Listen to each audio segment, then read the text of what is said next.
السلام علیکم سامعین، آج ہم آپ کے لیے کتاب اردو ادب کی مختصر ترین تاریخ از ڈاکٹر سلیم اختر صدابند کر رہے ہیں۔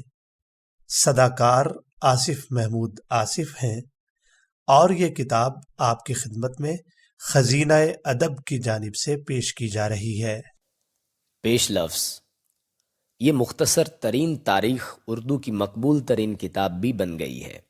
آب حیات کے بعد یہ دوسری مقبول تاریخ ادب ہے جو متعدد مرتبہ شائع ہوئی ہے۔ کسی تنقیدی و تحقیقی کتاب کا اس درجہ مقبول ہونا بذات خود ہماری تاریخ ادب کا ایک اہم وقوعہ ہے۔ مشفق خواجہ۔ اردو ادب کی تاریخ کیا لکھی ہے؟ چاول پر قل ہو اللہ تحریر کی ہے۔ انتظار حسین۔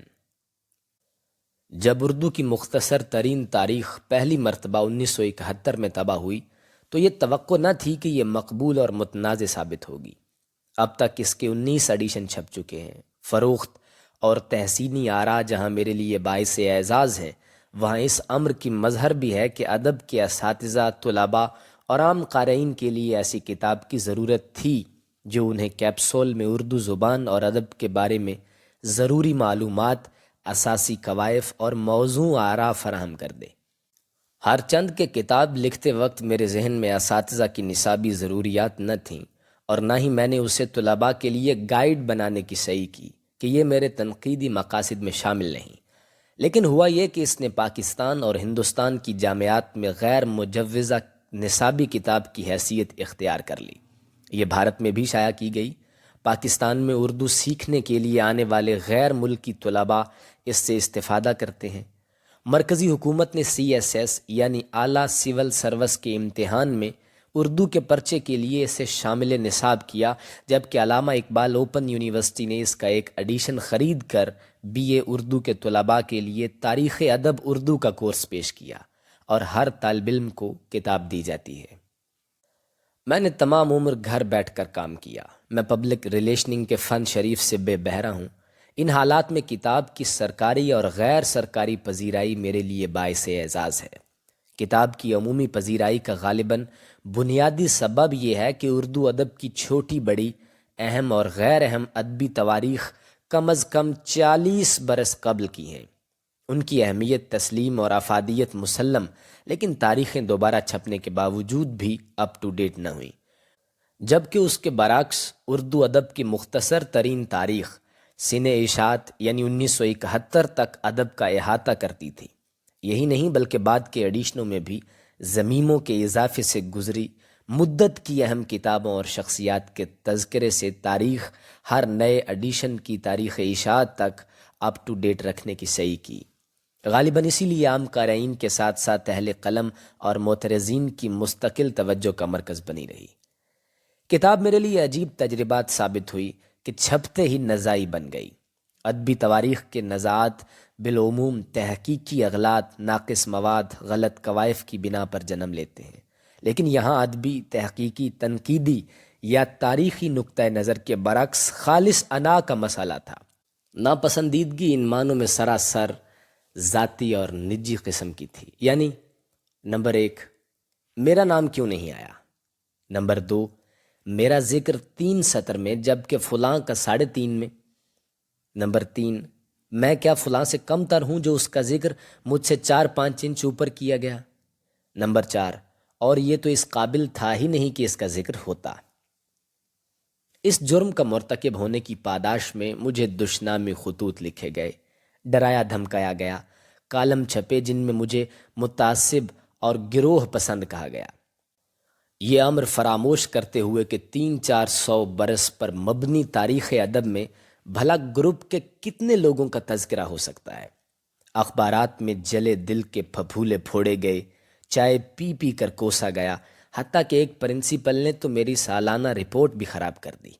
ان پر مستزاد وہ حضرات بھی تھے جنہوں نے پہلے برا بھلا کہا، پھر آنے والے ایڈیشنز میں نام نامی شامل کرانے کے لیے احباب سے سفارشیں کرائیں، کتابیں ارسال کیں، قوائف بھیجے اور بالآخر گلے شکووں کے خطوط لکھے۔ مجھے اگر منفی مقاصد کے حصول کے لیے ذاتی خطوط چھپوانے کا شوق ہوتا تو ان خطوط کی اشاعت سے بڑے بڑے ادبی غباروں کی ہوا نکال سکتا تھا، مگر تنقید، تاریخ اور تعلقات کے ضمن میں میرے کچھ اصول ہیں جن پر میں سختی سے کاربند رہا ہوں۔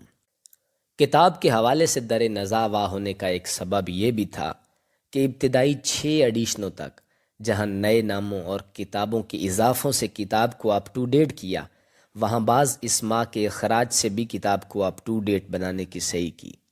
تاریخ ادب کو مثبت اور منفی طریقہ ہر 2 لحاظ سے اپ ٹو ڈیٹ بنائے رکھنے کا تجربہ کہاں تک سود مند ثابت ہوا؟ گالیوں کی بوچھاٹ سے تو لگتا ہے کہ ضرورت سے زیادہ کامیاب رہا۔ میں ذاتی طور پر اس بات کا قائل ہوں کہ ادبی مورخ کے لیے اچھا ایڈیٹر ہونے کے ساتھ ساتھ اچھا آڈیٹر ہونا بھی ضروری ہے کہ اس سے تخلیق کاروں اور تخلیقات کی بیلنس شیٹ متوازن رہ سکے۔ اب ظاہر ہے کہ تاریخ کی قلم رو سے جو جلا وطن ہوا تو وہ تو گالیاں دے گا، لہٰذا معاصرین پر قلم اٹھانا بھیڑوں کے چھتے میں ہاتھ ڈالنے کے مترادف ہے۔ آپ مجھے اور کسی بات کا کریڈٹ مت دیں، مگر باقائمی ہوش و حواس اور بلا جبر و استکراہ بھیڑوں کے چھتے میں ہاتھ ڈالنے کی داد تو دیں۔ گزشتہ 3 دہائیوں میں کئی ادبی غباروں کی ہوا سر کی تو کئی چڑھی پتنگیں کٹی ہیں۔ بے شمار شعراء کے لیے ان کا پہلا مجموعہ کلام تخلیقی مزار ثابت ہوا۔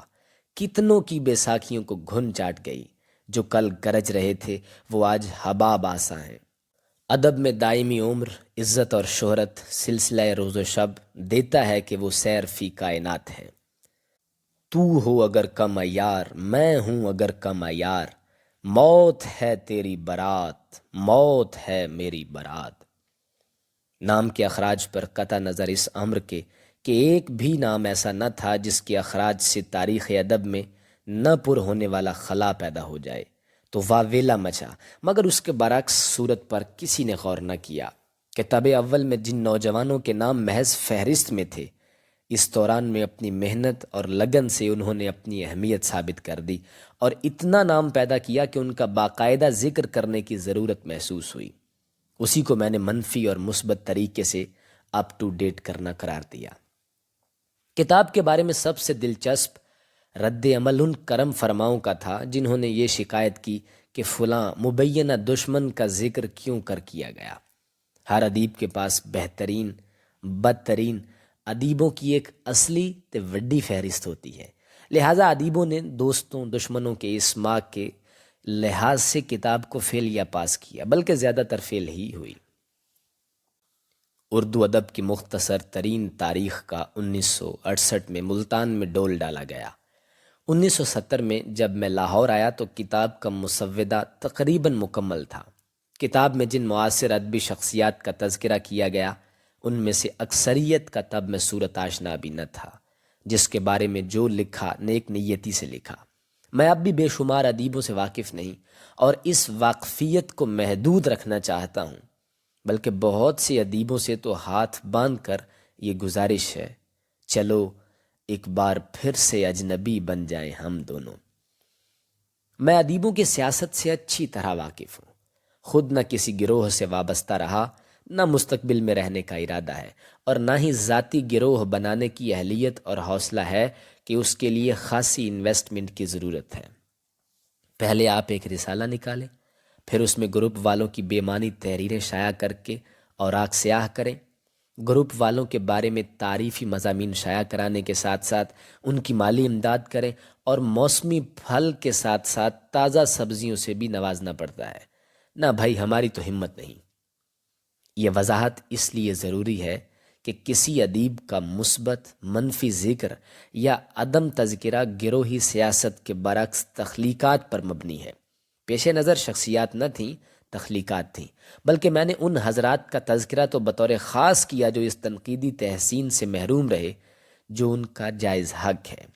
لیکن میں یہ بھی جانتا ہوں کہ تمام وضاحتوں کے باوجود سنگ ساری مقدر ہے، بلکہ میں تو پہلا پتھر مارنے والے کے بارے میں پیش گوئی بھی کر سکتا ہوں، سو ہم بھی خوب سنگ پیدا کر کے لذت سنگ کے خوگر ہو گئے۔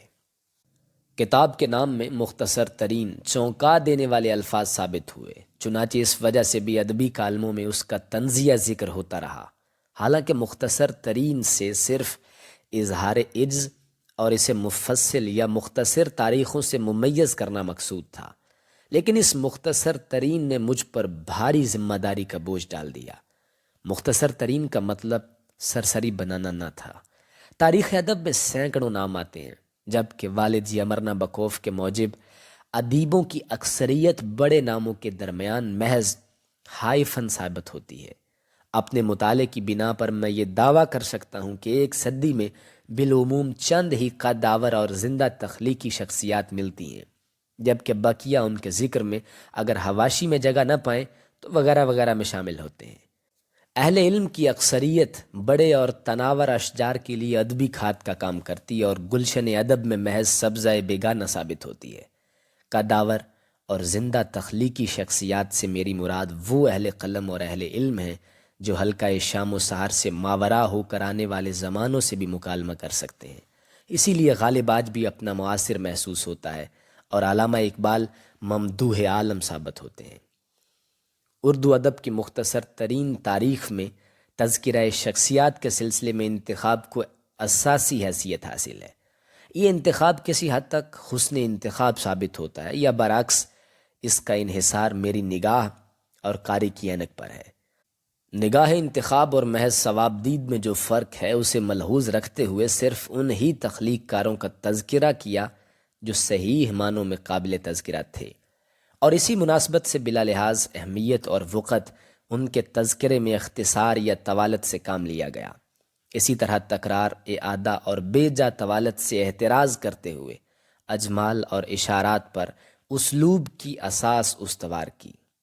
میں سمجھتا ہوں کہ اس انداز کی تاریخ ادب کے مقابلے میں تذکرہ نویسی کہیں آسان ہے۔ بلا لحاظ حروف تہجی اسماء درج کرتے جاؤ اور بس، لیکن تاریخ، اور وہ بھی مختصر ترین تاریخ، ایسی عیاشی کی متحمل نہیں ہو سکتی۔ اسے تو بھسا اور گندم کو ہر حالت میں جدا کرنا ہے۔ مصنفین کے ذکر میں ان کی صرف زندہ اور معروف تصانیف کے حوالے دیے، بالفاظ دیگر تاریخ کو کتابیات بنانے سے گریز کیا گیا ہے۔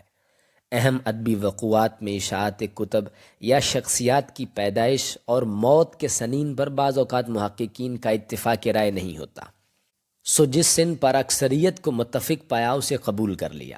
اس بحث میں الجھے بغیر کہ بقیہ سنین کیوں قابل قبول نہیں، ایسے تحقیقی مباحث کتاب کی حدود سے متجاوز ہیں۔ قدیم سنین کے ضمن میں ہجری اور عیسوی کیلنڈر کی بنا پر بعض اوقات خاصی الجھنیں پیدا ہو جاتی ہیں، اسی لیے تا حد امکان دونوں سنین درج کرنے کی کوشش کی گئی۔ ادبی اور بالخصوص تحقیقی اور لسانی امور میں برپا علمی نزاعات کا ذکر تو کیا، مگر صرف تفہیم اور تشریح کی حد تک ان مباحث کو سلجھانے کی صحیح میں مزید الجھانے کی کوشش نہیں کی، نہ ہی کسی ایک تصویر یا نظریے کی دوسرے پر فوقیت ثابت کرنے کی کوشش کی گئی، لیکن اس کے باوجود اپنی رائے کے اظہار میں جھجک بھی محسوس نہ کی۔ اردو ادب کی مختصر ترین تاریخ کا موجودہ ایڈیشن نئے مواد، معلومات اور کوائف کی روشنی میں اضافہ اور نو تحریر شدہ ہے۔ یوں بعض نامکمل معلومات اور تشنہ کوائف کی شکایت رفع ہو جائے گی۔ کتاب میں متعدد نئے ابواب کا اضافہ کیا گیا ہے۔ اسی طرح شخصیات، تخلیقی اور آراء میں بھی اضافے کیے گئے ہیں۔ کتاب کے ضمیم ختم کر کے 1999 تک کی ادبی صورتحال کے تذکرے پر مبنی جداگانہ باب معاصر تخلیقات کا جھروکا قلم بند کیا گیا ہے۔ موجودہ ضخامت کی بنا پر اب یہ مختصر ترین نہیں رہی، مگر کیا کیا جائے کہ اسی مختصر ترین کی خاطر تو میں نے تانے اور میں نے سنے اور گالیاں کھائیں، یوں کہ اب یہ مختصر ترین ہی میری پہچان ہے۔ لہٰذا طویل ہونے کے باوجود بھی یہ تاریخ مختصر ترین رہے گی۔ آج سے 30 برس قبل تاریخ نگاری کی صورت میں جس سفر کا آغاز کیا اور جو خاصا پرخار بھی ثابت ہوا، موجودہ ایڈیشن کی صورت میں اس سفر کا اختتام بھی ہو جاتا ہے۔ صدی کے اختتام کے ساتھ یہ سفر کامیاب رہا یا ناکام، اس کے بارے میں تو کچھ نہیں کہہ سکتا، لیکن ہنگامہ خیز ضرور رہا اور میرے لیے لہو گرم رکھنے کا ایک بہانہ بھی تھا۔ آخر میں محبت بھرا شکریہ برادرم نیاز احمد کا، جن کی ایمانداری کے باعث کتاب کے اتنے ایڈیشن چھپنے کا ریکارڈ بن سکا۔ یہ اس لیے لکھ رہا ہوں کہ اس لاہور میں ایسے ناشر بھی ہیں جن کے پاس کتاب کے پہلے ایڈیشن کی 999 کاپیاں ہمیشہ موجود رہتی ہیں، مگر نیاز احمد صاحب نے اپنے کاروبار کی بنیاد نیک نیتی، اصول پسندی اور دیانت پرستی پر استوار کی ہے، اور اسی لیے وہ اس وقت متعدد مصنفین کے لیے شجر سایہ دار کی صورت اختیار کر چکے ہیں۔ اعجاز احمد اور افضال احمد اسی شجر سایہ دار کے برگوبار ہیں کہ اشاعت کتب میں وہ اپنے والد کے دست و بازو ثابت ہو رہے ہیں۔ ان سے میرا محبت کا رشتہ ہے۔ یہ پیش لفظ 1999 میں قلم بند ہوا۔ جب تک موجودہ ایڈیشن کا تعلق ہے تو اس ضمن میں عرض ہے کہ اس میں 5 نئے ابواب کا اضافہ کیا گیا ہے۔ زبان، قومی اور بین الاقوامی تناظر، اردو صحافت اور ادبی جرائد، جوہر عورت کی نمود، ظرافت کا لحاف، میڈیا ان پاکستان اور پنجاب اور اردو ادب۔ ان نئے ابواب کے علاوہ نئی معلومات، مواد اور کوائف کی صورت میں تاریخ کو اپ ٹو ڈیٹ کرنے کی کوشش کی ہے۔ حسب ضرورت بعض شخصیات اور اصناف کے ضمن میں کتابیات بھی درج کر دی ہیں۔ جب 1968 میں ملتان میں کتاب کا ڈول ڈالا تو میں جوان تھا۔ آج یہ سطریں لکھتے وقت 78 برس کا ہو چکا ہوں۔ عمر اس کتاب کے بنانے سنوارنے میں صرف ہوئی، یوں کہ اس عمل میں خود بھی خرچ ہو گیا۔ جب 2000 میں اس کا 19واں ایڈیشن بانداز نو شائع ہوا تو میں نے اطمینان کی سانس لی کہ چلو کام ختم ہوا، مگر نیاز احمد مسلسل اصرار کرتے رہے کہ مزید اضافوں کے ساتھ کتاب کا نیا ایڈیشن تیار کرو۔ گرتی صحت کی وجہ سے مجھ میں مزید محنت کی سکت نہ تھی۔